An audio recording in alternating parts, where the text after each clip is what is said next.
você tá tentando evoluir no desenho, mas sente que não sai do lugar? Não se preocupe, porque no vídeo de hoje eu vou te dar a ordem certa para você começar no desenho. Sim, existe uma ordem certa no que estudar, porque os estudos se complementam. Estudo de linhas. Vamos falar sobre peso da linha. Isso nada mais é do que a espessura dos traços que você faz no seu desenho. E como a gente treina isso? Vamos criar um degradê de linhas, indo da mais grossa até a mais fina.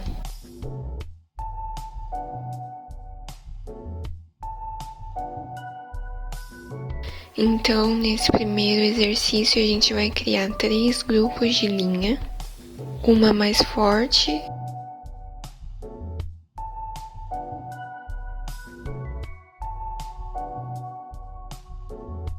o outro grupo com peso menor na mão e a gente deixa o terceiro mais leve ainda.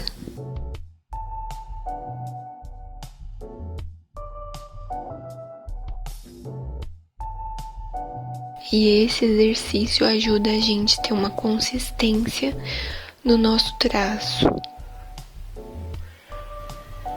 No sentido de que isso nos ajuda a ter o controle do peso da nossa mão, que vai influenciar o peso da nossa linha. E assim vamos para o segundo exercício, que é variar o peso da linha. Por que isso é importante? Além de apenas criar o peso, variar o peso de uma linha, um único traço, a ser capaz de agrupar as linhas por peso quando você desenha, especialmente usando linhas. Há momentos em que haverá áreas do desenho que está na luz e uma área que está na sombra, onde você precisará usar o peso consistente da linha nessa área. Estudo de forma.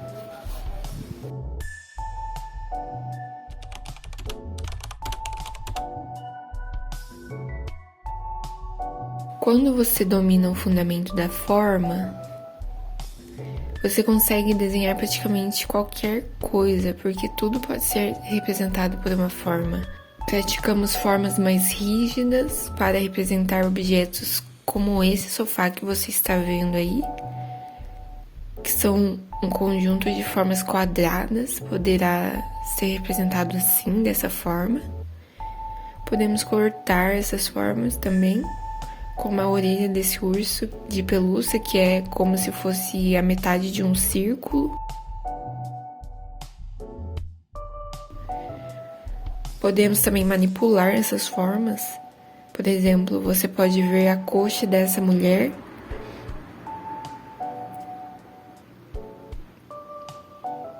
Representada por um cilindro, mas perceba que esse cilindro não está completamente reto. Ele está meio curvado. Manipulamos essa forma, juntamos formas também. Você pode juntar uma forma com outra, como por exemplo o glúteo pode ser representado por uma esfera, por um círculo, né?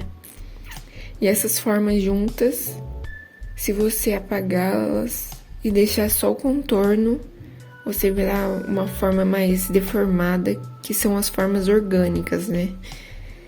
Criamos essas categorias de formas e vamos assim abrindo nosso leque, conseguindo desenhar mais e mais objetos, tá? Vamos praticar juntos com algum objeto. Vamos desenhar esse ursinho usando esses fundamentos da forma.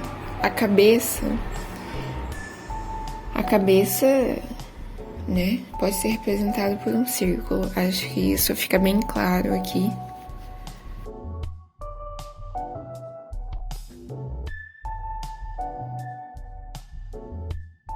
As orelhas, como eu falei, são a metade de um círculo. É como se fosse uma vasilha, não sei. Como se fosse a metade de um círculo, vai. Então,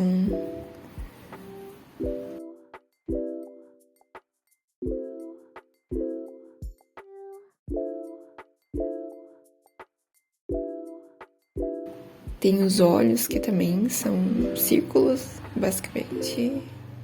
O focinho é como se fosse uma esfera mais achatada.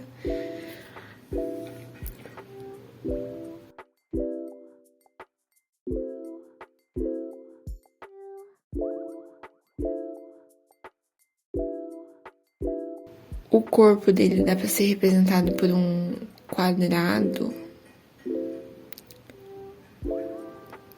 Seria metade de um triângulo também, né? Se você pegar a forma e você cortar, você vê essa forma aqui se formando aqui, como se fosse mais ou menos isso.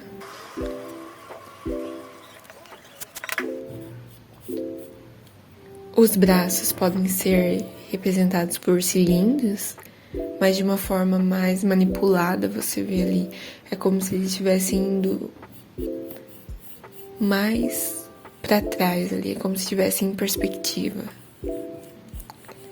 Tá vendo? Então você manipula essa forma e consegue construir um objeto.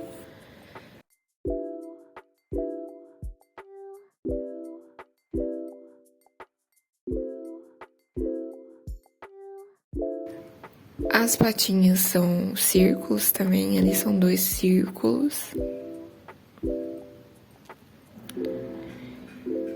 E o nosso contorno, para criar essas formas mais orgânicas, né? Então, se você fosse tirar ali aquela forma, ela ia ficar mais orgânica, aquela forma ali do braço e outros, né?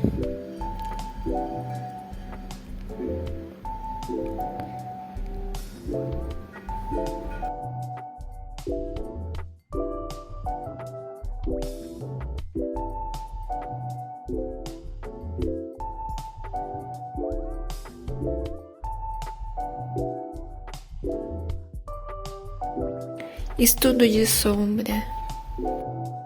Essa parte é sobre luz e sombra, que se enquadra na categoria de valores. Valores referem-se à escala de cinza entre o branco e o preto. Na sombra, temos sombras projetadas e sombras formadas. As sombras projetadas acontecem quando a luz é bloqueada. Vamos olhar para o nariz dessa pintura. A luz está vindo dessa direção. E o que obtemos é a projeção do formato do nariz no rosto. Então, as formas projetadas adotam o formato do que está causando. As sombras formadas, por outro lado, ocorrem quando a luz não consegue atingir totalmente a superfície. Podemos criar uma esfera para entender melhor essas relações. Por exemplo, a sombra da esfera seria a sombra projetada. Essa parte mais escura projetada é chamada de oclusão do ambiente.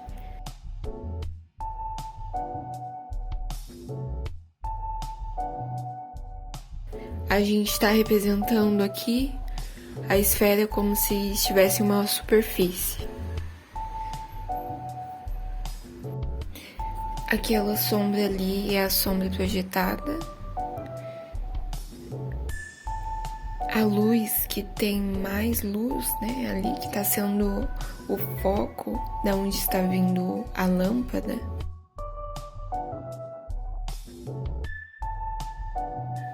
A nossa lâmpada imaginária ali.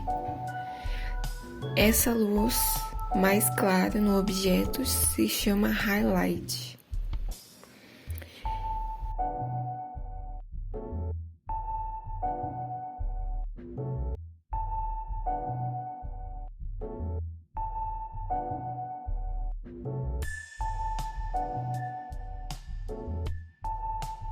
Essa parte mais escura é o core, é a parte mais escura da sombra própria do objeto. Então, é causada pela própria luz que vem da sombra do objeto.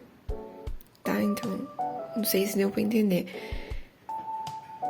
Essa luz vem direto para o objeto, que forma uma sombra que é própria do objeto.